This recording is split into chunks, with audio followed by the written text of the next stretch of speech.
Imagine un homme invisible aux yeux du monde, un mendiant oublié au coin d'une rue. Personne ne croit en lui, pas même lui-même. Jusqu'au jour où une rencontre bouleverse tout. Et si je te disais que ce n'est pas la chance, ni la richesse, mais l'état d'esprit qui peut transformer une vie entière? Aujourd'hui, découvre l'histoire poignante d'un homme qui a changé ses pensées, et qui, en changeant son esprit, a changé son destin. Dans une grande ville bruyante et toujours pressée, vivait un homme dont personne ne connaissait vraiment le nom. Les passants l'appelaient simplement le mendiant. Chaque jour, il s'asseyait au même coin de rue, un gobelet cabossé devant lui. Les gens passaient, parfois déposant une pièce, parfois l'ignorant comme s'il n'existait pas. Pourtant, derrière sa barbe grise et ses vêtements usés, il avait autrefois été comme eux, un homme avec des rêves, des espoirs et une famille. Mais les échecs répétés, la perte de confiance et un profond sentiment d'injustice l'avaient enchaîné à cette vie d'ombre. Ce qui faisait le plus mal, ce n'était pas la faim ni le froid, mais ce regard des autres qui disait « Tu n'es rien ». Il était persuadé que son destin était scellé, que le monde avait décidé à sa place. Jusqu'au jour où une rencontre inattendue allait lui prouver qu'une seule chose pouvait tout changer, son état d'esprit. Un matin d'hiver, alors que la brume recouvrait encore les trottoirs, le mendiant leva les yeux. Une jeune femme s'était arrêtée devant lui. Contrairement aux autres, elle ne paraissait ni pressée, ni distraite. Ses yeux brillaient d'une curiosité sincère. Elle lui tendit une tasse de café chaud et s'assit à côté de lui, sur le sol froid. Le mendiant, surpris, n'osa d'abord rien dire. « Pourquoi fais-tu ça » demanda-t-il enfin, d'une voix tremblante. « Parce que tu es un être humain, et que je vois plus que ce que les autres regardent, répondit-elle calmement. Pour la première fois depuis des années, il se sentit exister autrement que comme une ombre dans la foule. Ce simple geste brisa la carapace de résignation qui l'emprisonnait. Avant de partir, elle ajouta ces mots mystérieux. « Tu crois que tu es condamné à rester là, mais en vérité, tu es seulement prisonnier de ton esprit. Change-le, et ta vie changera. » Ces paroles résonnèrent dans son cœur comme un écho qu'il ne pouvait chasser. Pour la première fois, une question naquit en lui, et si elle avait raison? Toute la journée, les mots de la jeune femme ne cessaient de résonner dans son esprit. Tu es seulement prisonnier de ton esprit. Change-le, et ta vie changera. Il regardait autour de lui. Les passants, les vitrines brillantes, les enfants qui riaient. Tout semblait appartenir à un autre monde, un monde dont il s'était exclu. Mais si c'était vrai? Si ce n'était pas ses échecs qui l'avaient enfermé ici, mais ses propres pensées? Un sentiment étrange naquit en lui, ce n'était ni de la colère, ni de la tristesse. C'était comme une petite graine de doute, plantée dans la terre aride de sa résignation. Et si, pendant toutes ces années, il s'était raconté la mauvaise histoire? Et si sa pauvreté n'était pas une condamnation, mais une étape? Ce soir-là, en s'allongeant sous son vieux manteau, il murmura pour la première fois depuis longtemps. Peut-être que je peux encore changer. C'était une pensée fragile, mais une pensée nouvelle. Une graine venait de germer. Le lendemain matin, le mendiant se réveilla avec une sensation étrange. Le froid était le même, les passants indifférents aussi, mais lui, il se sentait différent. Il se souvint des paroles de la jeune femme et se dit, si je veux changer ma vie, je dois d'abord changer ma manière de penser. Alors, au lieu de tendre sa main avec lassitude, il leva les yeux et adressa un sourire timide aux passants. La plupart ne répondirent pas, mais certains furent surpris, d'autres esquissèrent un sourire en retour. Il prit aussi une décision simple, garder son coin de rue plus propre. Il ramassa les papiers autour de lui, arrangea son petit espace, comme si c'était déjà un endroit digne de respect. Ses gestes semblaient insignifiants, mais pour lui, c'était une victoire. La preuve qu'il pouvait choisir ses actions et qu'il n'était pas seulement victime des circonstances. Ce jour-là, il comprit une vérité essentielle. Le changement ne commence pas par les grandes révolutions, mais par un premier pas, aussi minuscule soit-il. Les jours suivants, le mendiant continua ses petits gestes. Chaque matin, il nettoyait son coin de rue, redressait son vieux gobelet et accueillait les passants avec un sourire. Peu à peu, quelque chose d'étrange se produisit. Les regards sur lui commencèrent à changer. Là où l'on voyait autrefois un fardeau, on remarquait désormais un homme digne, malgré sa pauvreté. Un commerçant du quartier, intrigué par son attitude nouvelle, lui offrit parfois une miche de pain en disant « Tu as l'air différent, toi. Tu tiens toujours debout, même assis. Une étudiante s'arrêta un soir pour discuter quelques minutes avec lui. Elle lui raconta ses rêves, comme s'il était un confident. Il se sentit utile, écouté, presque important. Il comprit alors une vérité simple: lorsque l'on change sa manière d'être, le monde répond différemment. Et dans ce changement subtil, il sentit naître une force qu'il croyait perdue depuis longtemps, l'espoir. Un après-midi, alors qu'il discutait avec l'étudiante habituée à lui rendre visite, un homme d'âge mûr s'approcha. C'était le propriétaire d'une petite librairie du quartier. Intrigué par la scène, il resta quelques instants à écouter. Le mendiant, d'une voix simple mais passionnée, racontait à la jeune fille des histoires de son passé, des leçons tirées de ses erreurs, et même des proverbes qu'il avait mémorisés. Le libraire, surpris, intervint. « Tu as de belles paroles, mon ami. D'où te vient tout cela ?» Le mendiant baissa les yeux, un peu honteux. « De ma vie, monsieur. J'ai tout perdu, mais les mots ne m'ont jamais quitté. » Le libraire sourit. « Je cherche quelqu'un pour m'aider à ranger mes livres le matin. Ce n'est pas grand-chose, mais si tu veux, passe demain. Au moins, ce sera mieux que rester assis dans le froid. » Le cœur du mendiant se mit à battre plus vite. Était-ce vrai?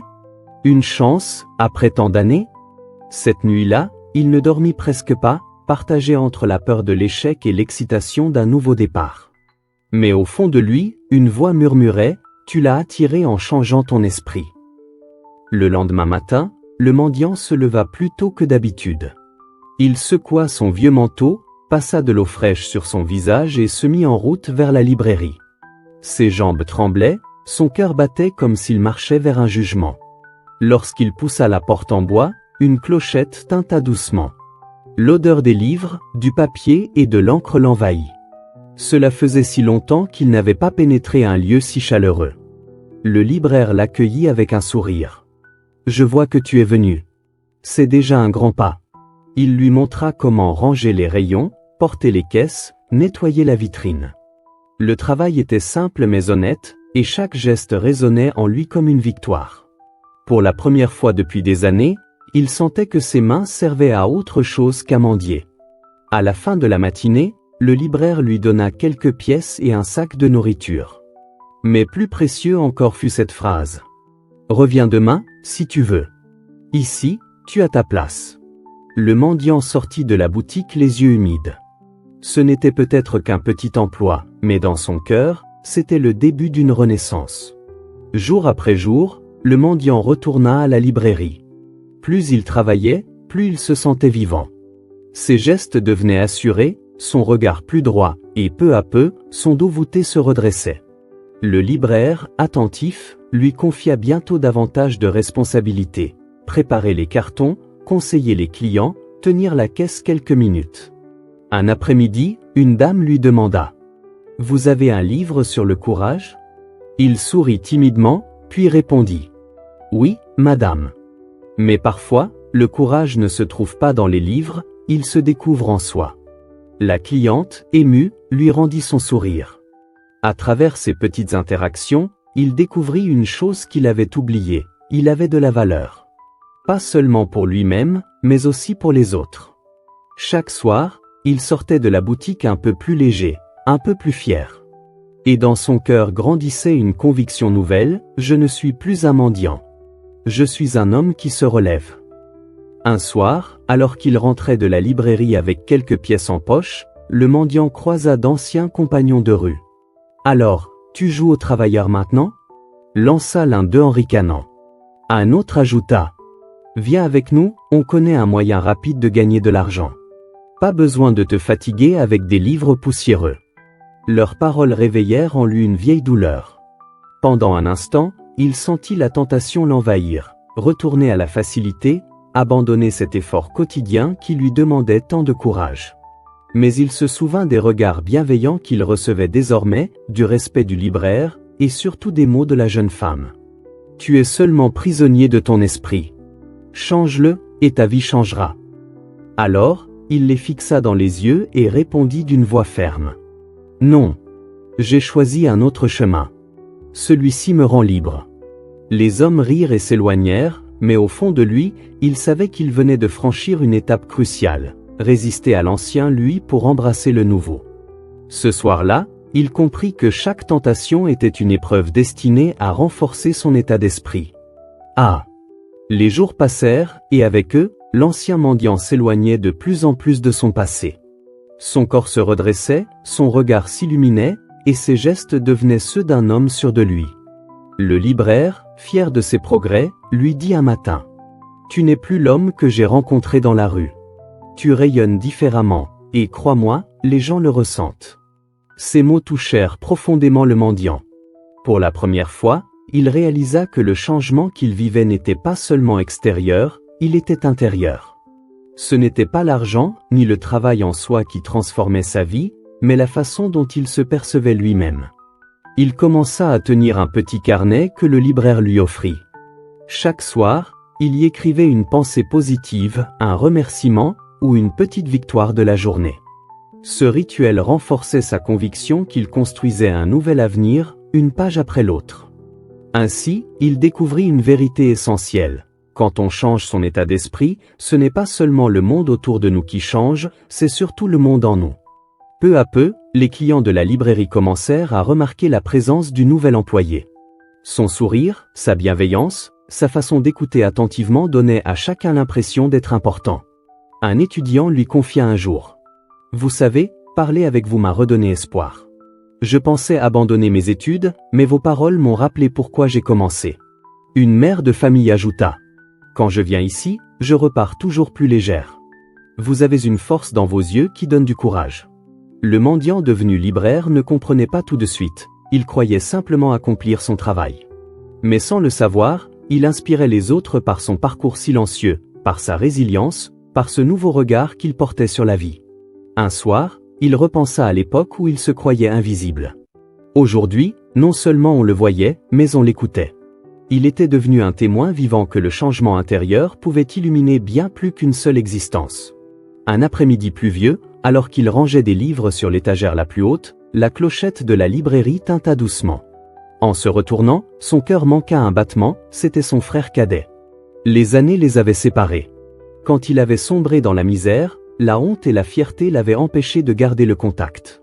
Son frère, lui, l'avait cherché un temps, puis avait fini par croire qu'il ne voulait plus de lien. « C'est toi ?» balbutia son frère, les yeux humides. Le mendiant devenu libraire resta figé un instant, partagé entre la peur et l'émotion. Puis il hocha la tête. « Oui, mais je ne suis plus celui que tu as connu. J'ai changé. » Ils s'assirent dans un coin tranquille de la boutique. Son frère écouta en silence le récit de sa descente, de sa vie dans la rue, et enfin de sa renaissance. À la fin, il posa sa main sur la sienne et dit: « Je suis fier de toi. Ce que tu as traversé aurait brisé beaucoup d'hommes. Mais toi, tu t'es relevé. » Ces paroles brisèrent définitivement les chaînes de la honte. Le passé n'était plus une condamnation, mais une histoire qu'il pouvait assumer.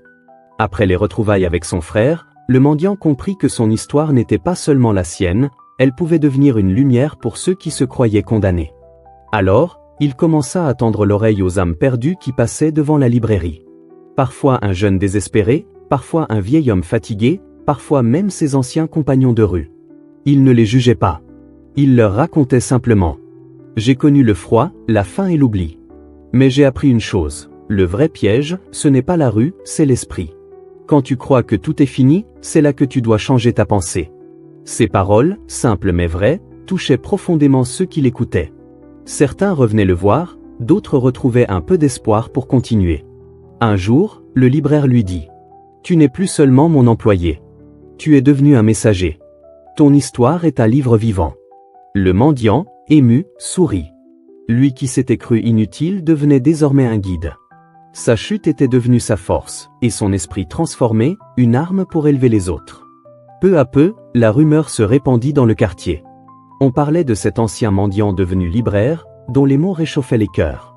Des clients venaient parfois autant pour ses conseils que pour acheter un livre. Un journaliste local, intrigué par son histoire, demanda à l'interviewer. L'article fut publié dans le journal de la ville, de la rue à l'Espérance, l'homme qui a changé son esprit et sa vie. Très vite, des associations vinrent le rencontrer. On l'invita à témoigner dans des centres d'accueil pour sans-abri, à raconter son parcours, à partager ce qu'il avait découvert, que le vrai changement commence à l'intérieur. Chaque fois qu'il prenait la parole, il voyait dans les yeux des autres la même lueur qu'avait allumée, autrefois, cette jeune femme qui lui avait tendu un café. Ce qu'il vivait n'était plus seulement une renaissance personnelle. C'était une mission, montrer que personne n'est jamais condamné, tant qu'il choisit de transformer son état d'esprit. Partie 15, la leçon universelle. Des années plus tard, l'ancien mendiant se tenait sur une petite estrade, devant un public attentif. Son histoire avait traversé les rues, les quartiers, puis les frontières du silence. On ne le voyait plus comme un mendiant, ni même seulement comme un libraire, il était devenu un symbole vivant de résilience. Il leva les yeux vers la foule et dit « Je n'ai pas changé parce que le monde m'a aidé. J'ai changé parce que j'ai décidé de penser autrement. J'ai appris que la misère la plus terrible n'est pas celle du corps, mais celle de l'esprit. Et que lorsque l'on ose croire en soi, alors tout devient possible. » Dans la salle, des visages s'illuminèrent, certains pleuraient, d'autres souriaient. Tous comprenaient que son histoire n'était pas unique, elle pouvait être la leur. Car au fond, ce qu'il avait vécu n'était qu'une vérité universelle. Changez votre état d'esprit, et votre vie changera. Et en redescendant de l'estrade, il se rappela la jeune femme au café. Sans elle, rien n'aurait commencé. Mais grâce à son propre choix, son destin avait changé. Et désormais, il savait. Son rôle était d'allumer cette même étincelle dans le cœur des autres. Si cette histoire t'a inspiré, n'oubliez pas de t'abonner et de partager.